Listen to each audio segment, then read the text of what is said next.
Барлықтарыңызға сәлем. 27 қыркүйек күні болжам. Бүгінгі күнде жол жүрге сәл онша емес, эмоцияңызды абайлаңыздар.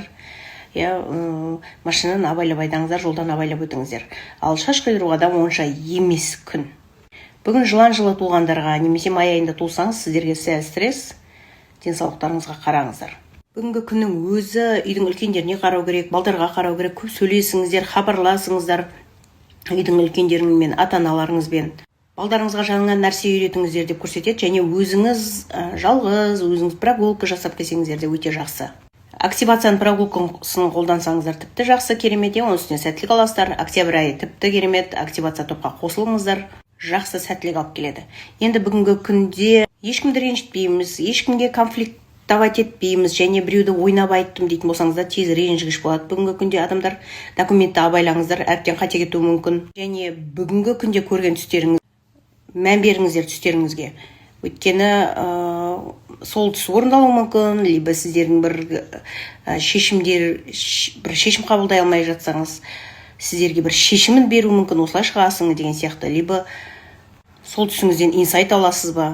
Әйтеуір түстеріңізге мән беріңіздер деп көрсетеді. Бүгінгі күнде енді сәттілік тарту үшін сұр түсті киім кисеңіздер өте жақсы, негативті басады деп көрсетеді. Ары қарай енді болжамға кеттік. Шыққан жылғы болсаңыз, немесе декабрь айында туылсаңыз, январдың 4-не дейін сіздерге арналады. Бүгінгі күнде денсаулықтарыңызға қараңыздар, дәрігерге барыңыздар, немесе БАДы, витаминдер аласыздар ма? Әйтеуір денсаулыққа қатысты жақсы энергия бар. Және бүгінгі күнде сіздер қонаққа барасыздар ма? Қонақтар келе ме? Әйтеуір қыдырасыз, көңіл көтересіз деп көрсетеді. Оның үстіне бір көп балаға қатысты бір мәселе болуы мүмкін. Біреуінің үйінде көп бала болуы мүмкін. Әлде көп балалар үйге қыдырып келе ме? Бір осындай мәселе көп балаларға қатысты. Бірақ енді денсаулыққа жүрек, зрение абайлаймыз. Сиыр жылғы, барыс жылғы болсаңыз, немесе январь айында туылсаңыз, февральдың 4-не дейін, немесе февраль айында туылған болсаңыз,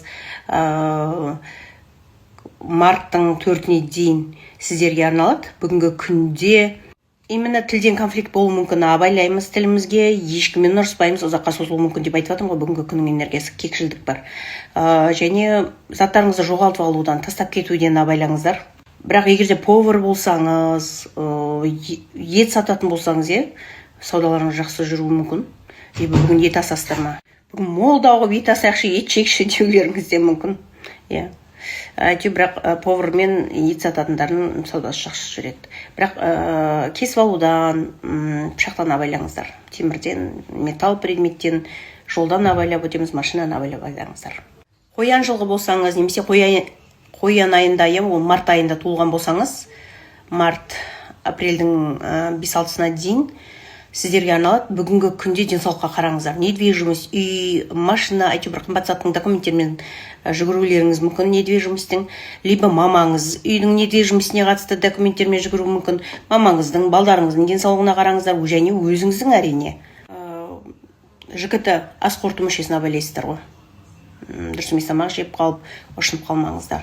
Либо балдарыңыз, либо мамаңыз. Бірақ недвижимостьке қатысты бір документтермен жүгірісте болады. Жақсы болады, күндеріңіз сәтті өтсін.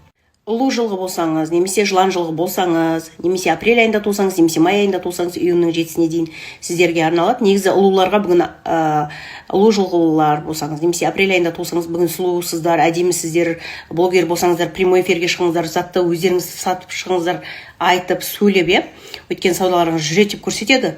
Бірақ ұлу мен жыланға, либо апрель-май айында туылғандарға сіздерге бүгін стресс деген деп тұр. Тез бола қоймайды, тез жаса қоймайды дейма. Әлде сіз айтасыз ба, либо сізге айтамай, сол жағынан стресс болуы мүмкін. Бірақ сәл ақша түседі деп көрсетеді. Бір жағынан энергия, бір балдардың өзіңіздің біліміңізге қатысты ма, балдардың біліміне қатысты ма, бір осындай бір мәселелер болуы мүмкін. Сол тез бір оқып, нәтижеге жете қоймады дейсіздер ма, және бір төбелес көрулеріңіз мүмкін. Әлде өзіңіз төбелесіп қалмасаңыз ешкіммен, бет аулақ қалсын. Барлығы жақсы болсын деп тілеймін. Енді осындай энергия жүріп тұр сіздерге. Жылғы болсаңыз, немесе июнь айында туылған болсаңыз, сіздерге бір недвижимостьке қатысты мәселелер шығып тұр. Недвижимостьке қатысты. Білмеймін, енді недвижимость аласыз, квартираға қарайсыздар ма, әлде басқа квартираға көшесіз ба, әлде үйіңіз сатып жатсыз ба, әлде үй алып жатсыздар ма, әйтеуір недвижимость, либо машина, либо үй, либо қымбат зат, осыған қатысты бір мәселелер шығып тұр, әлде документтермен жүгірулеріңіз де мүмкін.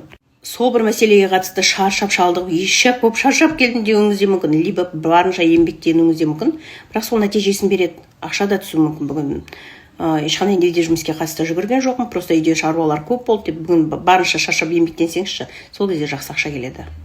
Енді недвижимость деген бір жағынан үйдің тірліктері шығар енді мүмкін, иә, жұлдыздардың реті солай шығар мүмкін деп көрсетіп тұрғаны ғой. Барлығы жақсы болады, сәттілік күндеріңізге.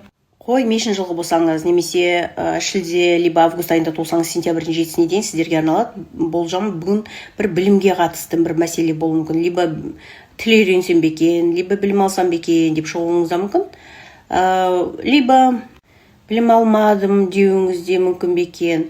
Бірақ денсаулықтарыңызға қараңыз, именно бүйрек, құлақ, қуық мәселелері бүгін қозғалады деп көрсетеді. Осындай жұлдыздар келгенде көбінесе менде консультацияда система алдым деп атады. Салқын тиіп, система алдым деп жатуы мүмкін. Сондықтан мүмкін денеге сұйықтық құйып система аласыз ба, осындай энергия. Барлығы жақсы болсын, денсаулықтарыңыз, главный, жақсы болсын деп тілеймін, бірақ абыройыңыз артады, жақсылықтың шығуы да мүмкін. Білімді екен, ақылды екен деген сияқты. Күндеріңіз сәтті өтсін. Тауық жылғы болсаңыз, немесе сентябрь айында туылған болсаңыздар, сіздерге бүгін періштеңіз қасыңызда, тілегіңіз орындалады, тілегіңіз міндетті түрде орындалады деп көрсетеді. Бірақ енді жұлдыздардың несі, енді сүйектеріңізге де қатысты абай болу керек. Ол сүйекке енді мүмкін басыңыз ауырып қалады екен. Мүмкін әйтеуір тісіңізді емдетер ме екенсіз, мүмкін, ол да сүйекке қатысты ғой енді. Сүйектеріңізді абайлау керек бүгін главный. Және үйдің үлкен ұлы, үйдің үлкендері, соларға стресс бола ма, олар ашулана ма әлде, мүмкін солардың денсаулығына қатысты уайымдайсыз ба, әйтеуір осы мәселе шықты. Және бүгін барынша мақтанғыңыз келуде мүмкін, мақтанбаймыз, мақтаншақ болмаймыз, тіліңізден проблема болуы мүмкін, және арақ ішпеңіздер.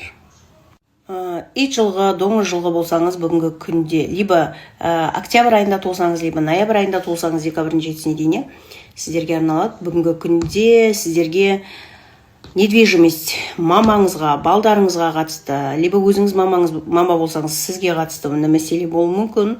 Және ортада қалып бір ана істі жасайын десем өгіз өледі, мынаған барайын десем арбасынан кері болып қалуыңыз да мүмкін. Бірақ бүгін мошенниктерге алданып қалмаңыздар, абай боламыз барынша ақшаңызға да. Денсаулыққа қараңыздар, өйткені денсаулықта сол ас қорыту мүшесі, ішек мәселелері қозғалып тұр. Тамақ ішкенде сол ұшынып қалмаңыздар, өйткені ас қорыту қиындау болуы мүмкін деп көрсетеді. Және бір ақшаға қатысты, алданып қалған ақшаға, әлде біреуді естейсіз ба, алданып қалған, либо қарыз болып, бір қарыз мәселесі, алданып қалып қарыз мәселесі болды ма, бір осындай бір нәрселер қозғалуы мүмкін, әлде естейсіз ба, әлде біреу есіңізге өзіңіз түсе ма, энергия сондай. Күндеріңіз сәтті өтсін, барлығы жақсы болады. Октябрь айының активация тобына қосылыңыздар, бағасы 3800 теңге. Осыны рилстың астына номер жазып қоямын, октябрьдің 1-нен бастап қосылыңыздар бір айға. Барлығы жақсы болады, күндеріңіз өте сәтті болсын деп тілеймін.